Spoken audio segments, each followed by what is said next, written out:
dari perjodohan. Ayah, berhenti baca buku. Teriak Umi sambil memegang spatula dan wajan yang menimbulkan suara beradu.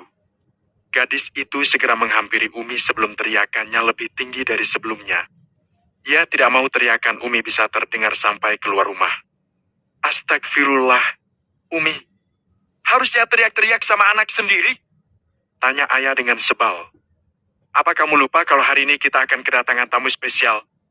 Sekarang kamu bantu Umi sebentar. Setelah itu kamu mandi dan ganti pakaian yang rapi. Umi berucap sembari sibuk mengaduk masakan yang ada di hadapannya. Ayah tidak pernah ingat jika hari ini akan ada tamu.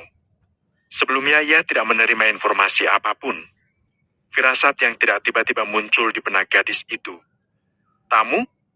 Siapa? Umi ini mendadak sekali. Lagi pula hari ini, aku ada janji dengan Hafiza untuk keluar, Mi. Ustadz Syidik dan Rafif Abdullah.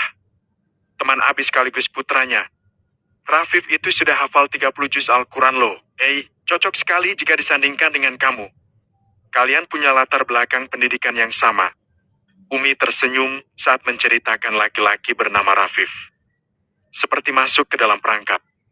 Ia paham, pertemuan ini dilaksanakan dalam rangka perjodohan. Tiba-tiba isi kepala Mazaya sibuk. Ia memikirkan 1001 cara untuk menghindar dari rencana yang telah disetting oleh Umi dan Abi.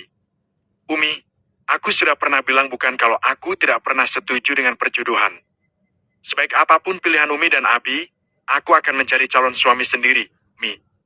Mazaya Bahira yang biasa dipanggil ayah yang telah selesai memotong bahan, berusaha membatalkan rencana Umi dengan argumennya.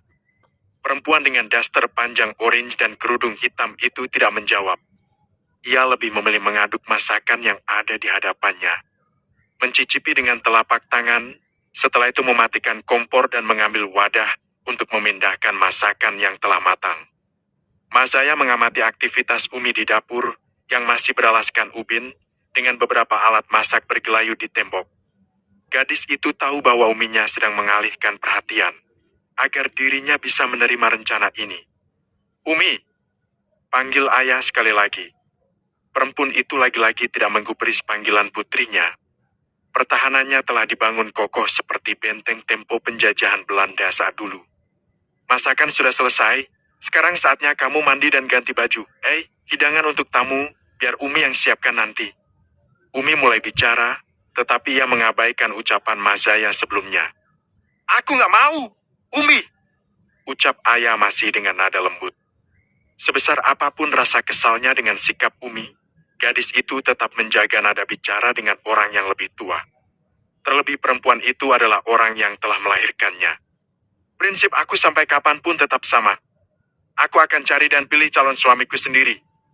Aku nggak mau dijodohkan. Jadi perempuan nggak usah pemilih. Jadilah baik, berbakti kepada orang tua dan suami adalah ladang surga untukmu. Sampai sekarang Umi nggak paham kenapa kamu menolak untuk dijodohkan. Padahal dari beberapa laki-laki yang datang ke rumah kita bukan orang sembarangan. Mereka adalah orang yang paham agama, dan itu menjadi modal utama untuk bekal rumah tanggamu kelak. Umi akhirnya angkat suara. Bukan maksudku pemilih, Umi. Aku hanya ingin mendapatkan pendamping yang sesuai dan pas di hati. Dari semua laki-laki yang kemari, tidak ada satu pun di antara mereka yang pas di hati. Jawab ayah. Mau berapa lama lagi? Teman-teman Umi saja sudah gendong cucu. Setiap Umi ngisi ceramah, selalu ditanya tentang kabar pernikahanmu. Umi sering ceramah bahwa menikah adalah ibadah, tapi anak Umi sendiri belum menikah. Sahut Umi. Tetap saja aku nggak setuju dengan perjodohan ini, Umi. Suara Mazaya mulai merendah, perlahan menghilang seperti ditelan udara. Kalau memang begitu, bawa pilihan kamu dalam waktu 2 minggu ke hadapan Abi. Laki-laki dengan tubuh gemuk dan berjenggot menghampiri dapur, duduk di kursi makan, kemudian mengambil segelas air dan meneguknya. Umi dan ayah yang masih di dapur terkejut dengan kehadiran Abi secara tiba-tiba.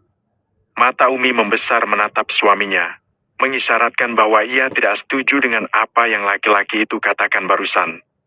Ayah menghampiri Abi untuk duduk, kemudian diikuti Umi. Bukannya bersiap-siap, ayah lebih tertarik bernegosiasi dengan Abi.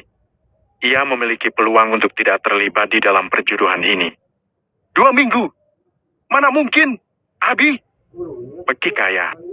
Kalau memang kamu nggak sanggup terima apapun yang Abi dan lakukan, kami hanya mau memberikan yang terbaik untuk kamu, Haji Sanuri berusaha meyakinkan putrinya.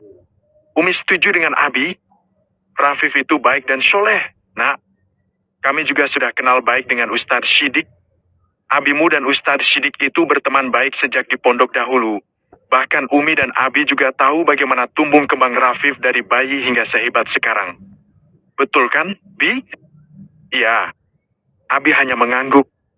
Tapi, Ayah berusaha mengelak lagi. Bagaimana? Sanggup enggak, Tanya Abi sambil tersenyum dengan ekor mata yang menggoda. Oke, Abi, Umi. Dila aku setuju. Ucap Ayah mantap. Mas Ayah mau tidak mau menyanggupi keinginan Abi. Bukan ia tak mau dengan lelaki baik. Ia merasa tak pantas dan kelak mungkin akan mengecewakan mereka. Semoga semesta merestui langkah Ayah kali ini untuk bertemu dengan jodoh. Ruang tamu hari ini berbeda dengan kondisi hari-hari sebelumnya. Biasanya hanya ada air mineral dan beberapa cemilan di dalam toples. Namun, hari ini aneka jenis kue, gorengan bawa minuman berwarna yang manis tersaji dengan apik. Umi dan Abi duduk tenang dengan senyum mengembang. Ustadz Shidik dan Rafif telah berada di hadapan mereka. Kemana putri antum, Ak? Tanya pria yang memakai peci. Ada di dalam, masih ganti baju sepertinya. Tadi habis masak sama uminya. Haji Sanuri berusaha menjawab setenang mungkin. Nah Rafif, sekarang sibuk apa? Setelah jadi tafidz kurang tambah sibuk sepertinya. Sahut Haji Sanuri mencoba mencairkan suasana. Biasa saja kok, Pak Haji. Rafif tersenyum dan menjawab dengan santun. Seorang gadis keluar dari kamar berjalan menuju ruang tamu. Ia menggunakan gamis nuansa master dan sling bag berwarna hitam. Tak lupa menjinjing helm model retro kesayangannya. Nah, ini dia yang ditunggu. Umi spontan bicara sehingga orang di sekeliling langsung mentatap Mazaya tanpa berkedip. Kerudung pasmina yang ia gunakan membuat wajah cantiknya nampak sempurna. Sehingga orang-orang di ruang tamu terpesona, sehingga terpaku memandangi Mazaya tanpa berkedip. Abi, Umi, aku pamit ya. Sudah dijemput Nafiza di depan. Mazaya mengambil tangan Umi dan Abi tanpa menunggu persetujuan mereka. Lalu, menangkupkan tangan di atas dada saat menyapa Ustadz Shidik dan Rafif. Assalamualaikum. Setelah mengucapkan salam, ia bergegas menuju pintu keluar dan menaiki motor yang dikendarai sahabatnya. Abi dan Umi saling tatap, rencana mereka rupanya kembali gagal. Rencana kabur dari perjodohan hari ini akhirnya berhasil. Mazaya tersenyum lepas saat motor mulai melaju dengan perlahan.